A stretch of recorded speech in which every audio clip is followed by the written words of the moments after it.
시간에 배울 작품은 김영란 시인의 모란이 피기까지는 입니다. 자, 작품을 감상하기 전에 어떤 점을 신경 써서 작품을 감상해야 될지 읽기 전 활동을 통해서 간단히 살펴본 후 작품을 읽도록 하겠습니다.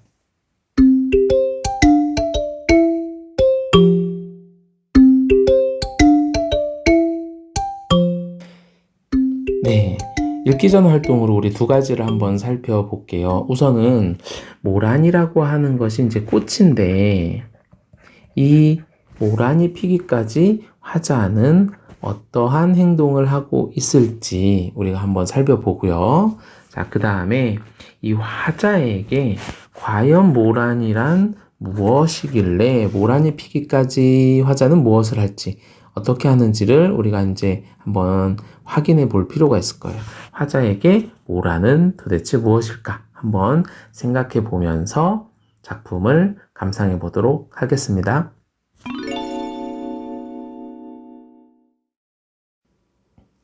자, 모란이 피기까지는 잘 읽어 보셨나요?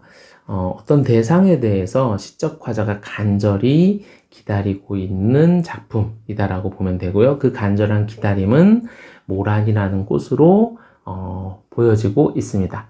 그러면 과연 모란은 무엇일까? 우리가 한번 생각해 보자고 했는데 아마 모란은 시적 화자가 추구하는 최고의 가치가 아닐까라는 생각을 해 봅니다. 그렇기 때문에 이 모란이 활짝 피었다가 지지만 그 모란을 다시 한번 기다리는 화자의 모습을 통해서 화자에게 굉장히 중요한 가치 또는 어떤 삶의 모토라고 생각을 해볼 수 있을 것 같아요. 자, 그러면 모란이 피기까지는 내용을 한번 살펴볼게요. 자, 모란이 피기까지는 나는 아직 나의 봄을 기둘리고 있을 테요 라고 되어 있습니다. 여기 보면 모란이 피기까지, 모란은 소망, 보람, 기다림의 대상이라고 얘기를 하고 여기 보면 허무하고 유한한 존재라고 했는데 이것은 모란이 다시 그렇죠 지기 때문에 이렇게 정리를 해봤습니다. 자, 나는 아직 나의 봄을 소망이죠, 보람이죠, 기다리고 있을 테요 라고 하면서 경어체를 써서 여성적 어조로 표현하고 있습니다. 우리 님의 침묵에서도 경어체를 썼던 것 같아요. 그죠? 자, 여기 보면 모란이 피기까지는 아직 나의 봄을 기다리고 있을 테요 라고 되어 있는데 여기에서 아직이라는 단어에 선생님이 조금 포인트를 두고 싶어요. 자, 요 아직이라는 것은 이 소망을 또는 모란이라고 하는 가치를 포기하지 않은 거예요. 계속 기다리고 있다 라고 볼 수 있습니다. 그 다음 모란이 뚝뚝 떨어져 버린 날. 모란이 뚝뚝 떨어져 버린 날. 허무하고 상실감이 느껴지는 날이겠네요. 자, 여기서 뚝뚝이라는 음성 상징어를 사용해서 그 허무함과 사실감을 조금 더 강조하고 있고요. 자, 모란이 떨어진 날. 시적 화자는 봄을 여인 서름에 잠길 테요 라고 해서 슬픈 정서를 드러내주고 있습니다. 자, 보람을 잃었죠. 서러움이 아마 느껴졌을 거예요. 왜냐하면 모란은 계속 기다리고 있었기 때문에. 자, 5월 어느 날 그 하루 묻었던 날 떨어져 누운 꽃잎마저 시들어버리고, 자, 심지어 그 낙화해서 떨어져서 시들어버리고 라고 해서 완전히 그 모란이 사라지는 것을 얘기하고 있습니다. 화자는 더욱 슬플 수밖에 없을 것 같습니다. 자, 떨어져 놓은 꽃잎마저 시들어버려서 천지의 모란은 자취도 없어지고 라고 되어 있어요.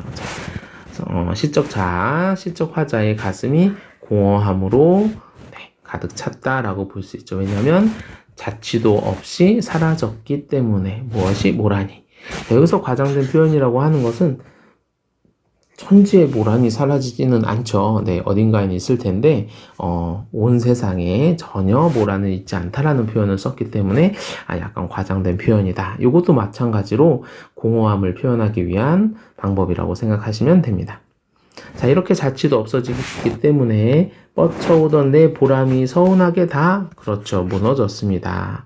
왜냐하면 모란에 대해서 시적 화자는 아주 강력하게 어떠한 가치나 의미를 부여했기 때문에 그런 것들이 모란이 지면서 동시에 다 무너져 버렸다라고 생각하시면 됩니다. 그래서 모란이 지고 말면 그뿐. 자, 모란이 졌기 때문에 절망감과 상실감이 느껴지고요. 자, 그런데 여기에서 이렇게까지 얘기를 하고 있어요. 내 한 해는 다 가고 마라. 자, 이것은 어떤 삶에 대한 목표나 살아가는 힘을 완전히 잃어버렸다라고 볼 수도 있습니다. 그쵸? 네. 그래서 나는 운대요. 언제? 섭섭해서 웁니다. 360날. 자, 360날 운다라는 건 계속 운다라는 건데 그 얘기는 그렇죠. 그만큼 상실감과 절망감이 크다. 실제로 360일 동안 운다라기보다는 그만큼 정서적으로 힘들다라는 표현을 이렇게 얘기를 해주고 있고요. 자, 마지막에 다시 한번 모란이 피기까지는 이라고 일행에서 얘기했던 부분을 다시 한번 보여주고 있습니다. 그러면서 나는 아직 기다리고 있을 테요. 아직도 계속 기다리네요. 찬란한 슬픔의 봄을 이라고. 자, 여기서 찬란한 슬픔의 봄이라고 되어 있는데 봄은 찬란한 계절이에요. 모란이 피기 때문에. 하지만 봄은 또 한편으로는 슬픔의 계절입니다. 왜냐면 그 모란이 지기 때문에. 그래서 여기서 찬란한 슬픔의 봄은 피는 기쁨과 꽃이 지는 슬픔 두 개가 다 같이 들어가 있는 봄의 성격을 이렇게 역설적인 표현으로 찬란한 슬픔의 봄이다라는 모순 형용을 통해서 효과적으로 드러내주고 있고, 특히 이 부분은 도치법을 사용을 해서 내가 아직 기다리고 있을 것이다 라는 거를 다시 한번 강조하고 있고, 그 다음에 끝까지 언젠가 기다릴 거다라고 하는 숙명적 기다림의 시적 화자의 태도도 잘 드러내주고 있습니다. 자, 내용적인 측면은 우리가 이렇게 생각을 해 볼 수 있고요. 자, 표현적인 측면을 보면 요 앞에 모란이 피기까지는 나는 아직 나의 봄을 기다리고 있을 테요. 요 부분과 맨 마지막에 모란이 피기까지는 나는 아직 기다리고 있을 테요. 찬란한 슬픔의 봄을 이라고 해서 네, 그렇죠. 수미상관 구조를 가지고 있는데 살짝 네, 변주가 됐습니다. 변형이 됐다는 얘기예요. 똑같지 않고 살짝 변형해서 수미상관 구조를 보여주고 있다. 이렇게 하나 체크해 볼 수 있고요. 그 다음에 이 작품에서는 시어나 식구 반복이 굉장히 많이 되죠. 네, 모란이 피기까지는도 굉장히 반복이 되고 뭐뭐 할 테요, 뭐뭐 할 테요 라고 하면서 네, 이런 표현들도 많이 쓰고 모란이라는 단어도 굉장히 많이 쓰입니다. 그래서 김영랑의 시는 기본적으로 운율과 리듬감, 그 다음에 운율을 굉장히 강조하는데 리듬과 운율을 통해서 이 작품에서는 그렇죠, 반복적인 시어 사용, 네, 시어, 식구를 반복적으로 사용해서 운율을 만들었고, 자, 그 다음에 수미상관 구조도 그렇죠, 반복해서 쓰이는 부분이기도 하고요. 그 다음에 세 번째, 여기에서는 받침에 니은, 미음, 리을, 이응 이렇게 유음이 굉장히 많이 쓰였습니다. 자, 해가지고 유음이 굉장히 많이 쓰여서 운율감과 리듬을 아주 잘 드러내주고 있습니다.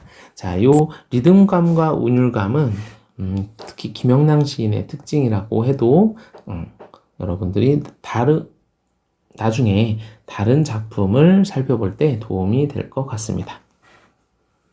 자, 그래서 모란이 피기까지는 시적 화자는 끊임없이 반복해서 기다리고 또 기다리고 기다린다 라는 것을 우리가 확인해 볼 수 있습니다.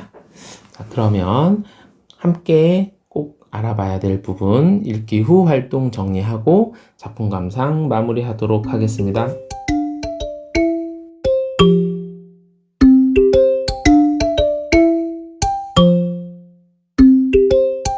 자, 우리가 살펴본 모란이 피기까지는의 핵심 정리를 한번 살펴보겠습니다. 이 모란이 피기까지의 핵심은 바로 이 순환과 반복의 구조다라고 볼 수 있을 것 같아요. 모란이 피기를 계속 기다리고요. 또 모란이 피었다가 집니다. 그러면 다시 모란이 피길 기다리죠. 자, 시적 화자에게 모라는 굉장히 중요한 존재이기 때문에 이렇게 피었다 지는 것을 끊임없이 기다린다라고 볼 수 있겠는데요. 특히 모란이 피는 이 봄은 찬란하면서, 자, 모란이 피는 걸 보기 때문에, 하지만 그 봄의 계절에 또 모란이 지기 때문에 슬프죠. 그래서 찬란하고 슬픈 계절이라고 볼 수 있습니다. 요거를 작품에서는 찬란하고 슬픈 봄이라는 역설적 표현을 통해서 우리에게 전달을 해주고 있고요. 자, 시적 화자에게 요 모란은 어떤 모란이었을까요? 여러분들의 모란은 지금 현재 피어 있나요? 시적 화자는 모란을 굉장히 중요한 가치로 생각하고 있는 것 같습니다. 그렇기 때문에 끊임없이 기다리고 행복해했다, 다시 기다리고 그런 것들을 반복하는 시적 화자의 모습을 우리가 볼 수 있고요. 우리에게도 언젠가는 모란이 활짝 피는 계절이 있을 겁니다. 하지만 우리는 모란이 떨어지지 않았으면 좋겠네요. 그쵸? 자, 여러분들의 모란을 한번 생각해 보면서 작품을 마무리하도록 하겠습니다.